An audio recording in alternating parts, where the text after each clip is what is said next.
balita nationwide. Ito naman hong si Senador Ping Lacson, ibubunyag na raw sa susunod na linggo ang mga alam ho niya dyan sa maanumalyang flood control projects. Yan lang kaya yan. Brigada Ann Cortez, ibrigada mo! Brigada!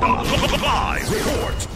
Ibinahagi ni Senator Ping Lacson sa kanyang social media account na handa siyang i-deliver sa susunod na linggo ang una niyang privilege speech na sasagot naman sa panawagan ni Pangulong Ferdinand Marcos Jr. na ibunyag ang mga substandard at ghost flood control project sa Pilipinas.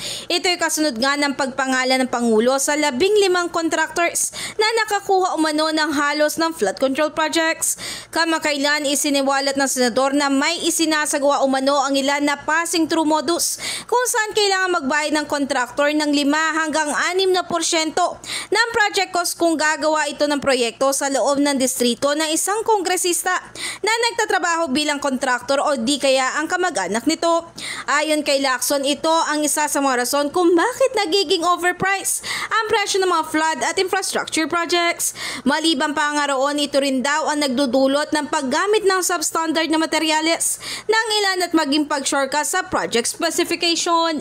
In the heart of changing lives, ako si Brigada Ann Cortez ng 105.1 Brigada News FM Manila, the Music News Authority. Brigada Balita Nationwide. Ang bahaging ito ay hatid sa atin ng Mom's Love ES1 Capsule. Simulang tuparin ang pangarap ng iyong anak. And stunting now,